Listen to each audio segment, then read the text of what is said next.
आज की हमारी कविता है अट नहीं रही है।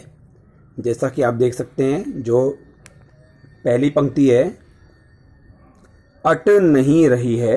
अट का अर्थ होता है समाना। क्या नहीं अट रही है? आभा फागुन की तन की। फागुन मास या जो फाल्गुन मास है उसका यहाँ पर मानवीकरण कर दिया गया है और ये कहा गया है कि फाल्गुन मास के शरीर की जो आभा यानी चमक है वह इतनी ज़्यादा प्रचुर है, अपार है कि वह आँखों में समाई या सहेजी नहीं जा रही, यानी उसे आँखों में समेट पाना बड़ा ही मुश्किल हो रहा है, सट नहीं रही है। कवि ने फागुन मास की सुंदरता का वर्णन किया है। कवि कहता है कि फागुन की सुंदरता इतनी अधिक है कि वह कहीं समा नहीं रही है। कहने का भाव है कि फागुन मास में इतनी अत्यधिक मात्रा में सुंदरता हो जाती है कि उसको समेट पाना या एकत्र कर पाना बड़ा ही मुश्किल है। कहीं सांस लेते हो, घर घर भर देते हो। कवि कहता है कि फागुन ने घर घर में अपनी सांस अर्थात सुगंध भर दी है।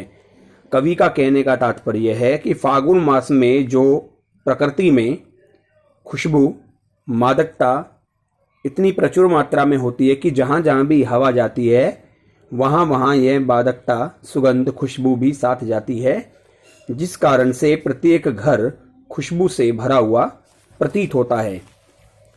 उड़ने को नभ में तुम पर पर कर देते हो। कवि कहता है कि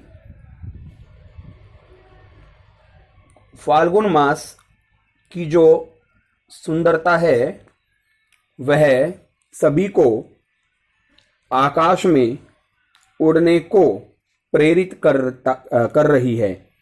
कहने का भाव है कि मादकता इतनी ज़्यादा प्रचुर मात्रा में होती है कि हर किसी को ऐसा लगता है कि मानो वह आकाश में विचरण कर रहा हो, आकाश में तैर रहा हो या आकाश में उड़ रहा हो। आँख हटाता हूँ तो हट नहीं रही है। कवि कहता है कि फागुन की सुंदरता इतनी अधिक है कि कवि चाहता है कि वह उस सुंदरता को नज़रअंदाज कर दे, उससे अपनी दृष्टि हटा ले, लेकिन कवि अपने प्रयासों में सफल नहीं हो पा रहा है। वह दृष्टि हटाने में अपने आप को असमर्थ पाता है। पत्तों से लदी डाल, कहीं हरी कहीं लाल। कवि कहता है कि फागुन मास में पेड़ों की डालियां हरी और लाल पत्तियों से भरी हुई होती हैं, यानी फागुन मास से पहले पतझड़ में जो पीले पत्ते होते हैं वो झड़ जाते हैं और उनके स्थान पर लाल लाल कोंपलों युक्त व हरे नव पत्ते पेड़ों की डालियों पर नजर आते हैं। यानी जो ठूंठ पेड़ थे, जो सूखे हुए पेड़ थे, उनमें भी अब जान आ जाती है और प्रत्येक पेड़ हरे और लाल पत्तों से लदा हुआ, भरा हुआ दिखाई पड़ता है।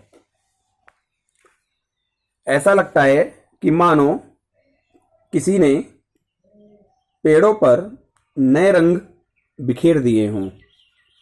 कहीं पड़ी है उर्मे मंद गंध पुष्पमाल। कवि कहता है कि ऐसा लगता है मानो पेड़ों के गले में हार या मालाएं गिरी हों जिनमें हरे और लाल प्रकार के फूल खिले हों। फागुन मास में पेड़ों पर नए नए पत्ते आ जाते हैं, नई नई कोंपलें फूटती हैं और नए नए फूलों का खिलना हो जाता है। तो प्रत्येक पेड़ ऐसा प्रतीत होता है मानो कोई पुष्पमालाएं गले में डालकर वहाँ पर विराजमान हो, वहाँ पर खड़ा हुआ हो। पाट पाट शोभाश्री। पाट पाट यानी जगह जगह और शोभाश्री का अर्थ होता है सुंदरता से भरा हुआ, सौंदर्य से भरा हुआ। कवि कहते हैं कि पाट पाट शोभाश्री पट नहीं रही है। कहने का भाव है कि जगह जगह इतनी अपार सुंदरता बिखरी हुई है कि जिसको समेट पाना, सह पाना अब कवि के लिए मुश्किल हो गया है। संपूर्ण कविता का जो भाव सौंदर्य निकल कर आता है वो यह है कि इन पंक्तियों में कवि ने फागुन की आभा का, सुंदरता का वर्णन किया है। प्राकृतिक सुंदरता को देखकर कवि मोहित हो गया है। उसके मन में नई नई कल्पनाएं जन्म ले रही हैं और सभी का, चाहे वो जीव जंतु हैं, चाहे वो मनुष्य है या प्राकृतिक वस्तुएं हैं, सभी का मन आनंद से भरा हुआ है। तो ये थी हमारी आज की कविता अट नहीं रही है, जिसके कवि सूर्यकांत त्रिपाठी निराला जी हैं और उन्होंने इस कविता में फागुन मास की सुंदरता का वर्णन किया है। आशा है कि आप सभी को कविता अच्छी तरह समझ में आ गई होगी, लेकिन यदि फिर भी कहीं पर किसी को कोई संदेह रह जाता है, किसी तरह की परेशानी आती है, तो वो मुझसे पूछ सकता है। धन्यवाद।